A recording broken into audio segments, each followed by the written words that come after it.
Roland Bridgecast.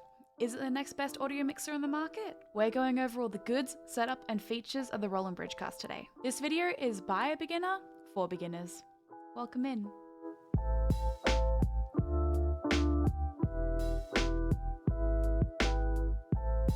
The Roland Bridgecast comes with easy setup instructions via QR code, 2 USB-C cables with one putting to USB-A, and, of course, the Bridgecast itself.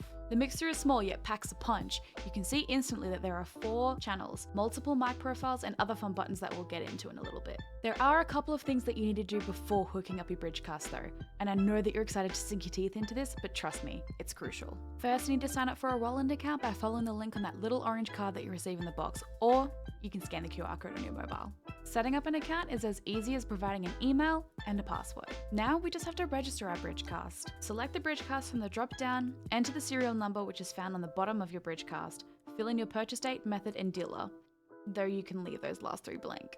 Then just go to My Gear and click on your Bridgecast. The 2 tabs that we want are Downloads and Support tabs. Download the Bridgecast app for your operating system from the Downloads tab and be sure to install it. Also download the owner's manual from the Support tab. Trust me, this guide helps wonders and is actually very thorough. Now let's actually set this bad boy up. First, you want to plug in your microphone and your headphones, and then switch the Bridgecast to PC before plugging the system into your computer. The next thing we want to do is a little less straightforward, so pay close attention. The Bridgecast defaults to 16-bit audio, which makes your voice sound a little bit tinny and not great.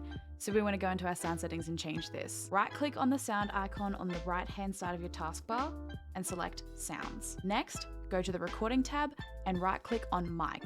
It'll say Bridgecast underneath it, and select Properties. From there, we go into the Advanced tab and select 24-bit from the drop-down and hit Apply. We want to repeat this on the Personal Mix and the Stream Mix in the Recording tab, and for all inputs in the Playback tab. After you've completed this, a PC restart is required. So I'll see you in a little bit.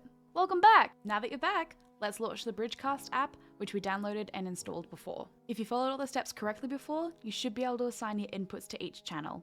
You'll have a mic, music, chat, game, and system inputs as a default. Set up your microphone via the Mic Setup tab. Select whether you're using a dynamic, condenser, or headphone mic, and also adjust your gain. The Mic Cleanup tab is where you can adjust your low cut, compressor, noise suppression, de-esser, and your EQ. When you're using the noise suppressor, I suggest using the gate over the adaptive setting, simply because when I used the adaptive setting, it made my audio sound a little bit muddy, so we don't want that. Getting the right sound is all about trial and error, so set aside some time to play with the compression, noise suppression, and EQ to find the right balance and sound for you. Be sure to record some clips of yourself in the recording software of your choice to listen back and make some proper adjustments. It's a lot easier doing it this way than listening to the voice in your ears. You hear some things that you just can't pick up in your headphones. The Mic Effects tab is where the fun starts. Not to say you weren't having fun before, right? Right? You have 5 effects profiles. You can play with reverb and pitch to make different mic effects. These can be easily accessed by the mic effects button on the Bridgecast, and you can cycle through them easily by using the select button. Easy to set up, easy to use.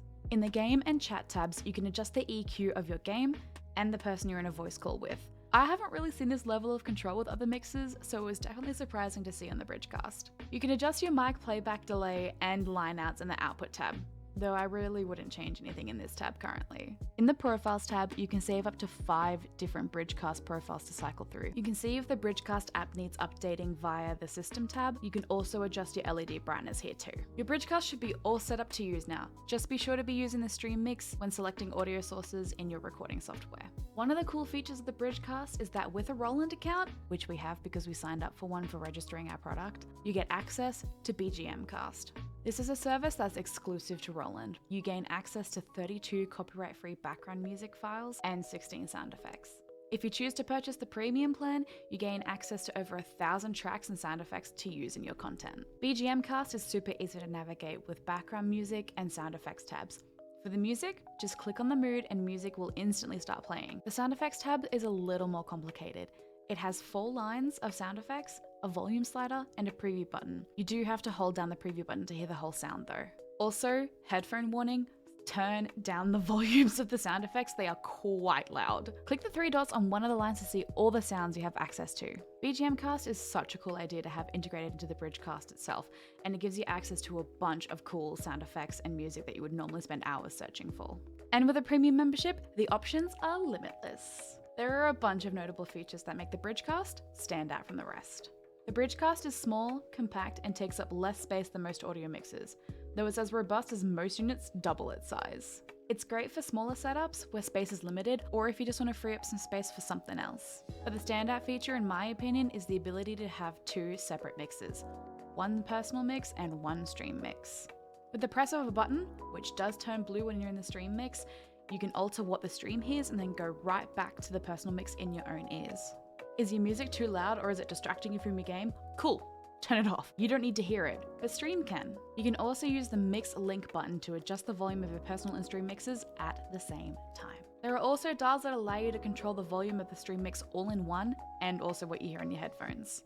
Ultimately, I think the Roland Bridgecast is a level competitor for other audio mixers out there while being half the size. The ability to isolate your mixes, save multiple profiles, and have multiple voice effects makes this a very powerful unit to have, and also having BGMcast is just an added bonus. My only bit of feedback to Roland would be to not have it default to 16-bit audio. A lot of people who are going to be utilizing the Roland Bridgecast will want 24-bit audio, and going through that process of going into your sound settings and making sure it's all on 24-bit is a bit tedious, and those who need 16-bit audio would know how to change it. So I think having it default to 24-bit audio would just make the setup and the use of the Bridgecast just a little bit easier.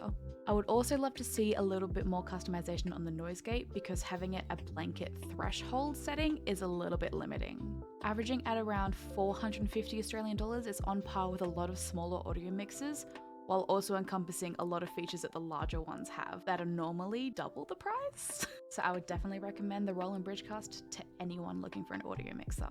Thank you so much for tuning in. This has been a tutorial by a beginner for beginners. Be sure to hit the like button, subscribe, maybe hit the bell if you want to be notified for any more beginner tech content coming out in the future.